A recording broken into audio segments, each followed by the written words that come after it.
ওম জয় জয় দেবী চরাচর সারে কুচযুগ শোভিত মুক্তার হারে বীণা রঞ্জিত পুস্তক হস্তে ভগবতী ভারতী দেবী নমস্তুতে। এই মন্ত্র জপ করলে বিদ্যা বুদ্ধির আশীর্বাদ পাওয়া যায়। দেবী সরস্বতীকে আহ্বান করে শুরু করা যাক আজকের এই পর্বটি।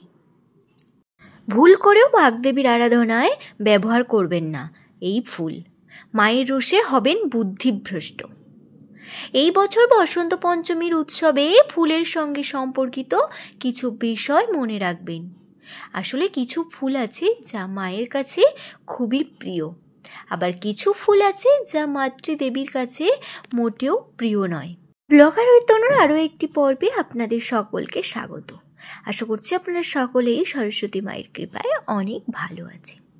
যে ব্যক্তির উপর শিল্পবিদ্যা, বুদ্ধি এবং প্রজ্ঞার অধিষ্ঠাত্রী দেবী সরস্বতীর আশীর্বাদ রয়েছে, তিনি তার মনের শক্তি দিয়ে দেবী লক্ষ্মীকেও সন্তুষ্ট করতে পারেন।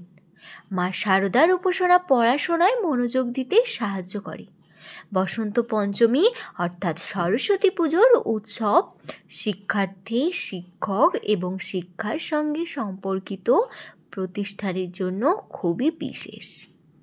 যারা বসন্ত পঞ্চমীতে দেবী সরস্বতীকে সন্তুষ্ট করতে চান এবং জ্ঞানের আশীর্বাদ চান, তাদের অবশ্যই পুজোর থালায় দেবীর প্রিয় ফুল রাখতে হবে।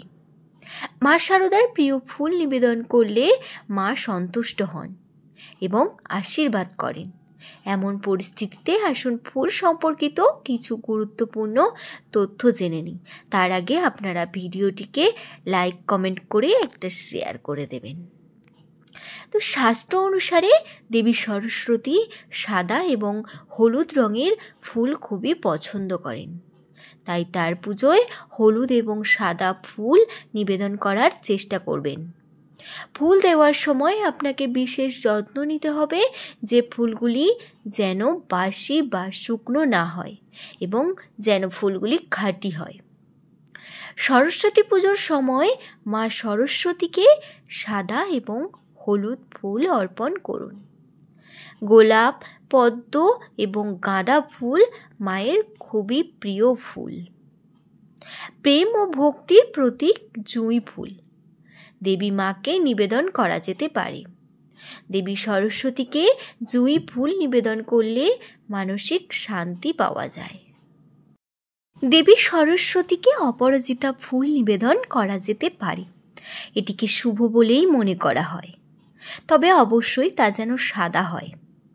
দেবী মার পুজোয় চম্পা ফুল ব্যবহার করা যেতে পারে। শীতকালে গাঁদা ফুল সুন্দরভাবে ফোটে, তাই দেবীর উদ্দেশ্যে গাঁদা দিয়ে তৈরি মালা অর্পণ করতে পারেন। গাঁদা ফুল সহজেই পাওয়া যায়, তাই আপনি খুব সহজেই এই ফুল দিয়ে দেবী সরস্বতীর পুজো করতে পারেন। যদি আপনি দেবী সরস্বতীর পুজোয় কেতকী ফুল রাখেন, তবে আপনার সাবধান হওয়া উচিত।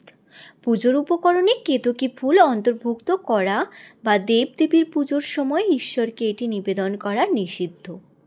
এমন পরিস্থিতিতে ভুল করেও দেবী সরস্বতীর পুজোয় কেতকী ফুল রাখবেন না। দেবী সরস্বতী বা অন্য কোনো দেবতার পুজোয় মাটিতে বাসি, শুকিয়ে যাওয়া এবং পতিত ফুল অর্থাৎ পড়ে যাওয়া ফুল নিবেদন করবেন না। মা সরস্বতীর পুজোয় এই ধরনের ফুল ব্যবহার করবেন না এবং এই ফুল দিয়ে মালাও তৈরি করবেন না। বাসি ও অশুচি ফুল নিবেদন করলে দেবী সরস্বতী ক্রুদ্ধ হতে পারেন। সরস্বতী পুজোর সময় মা দেবী সরস্বতীর আশীর্বাদ পেতে এই সব দিকগুলি আপনারা একটু লক্ষ্য রাখবেন। নমস্কার সবাইকে, আজ পর্বটি এখানেই শেষ করলাম।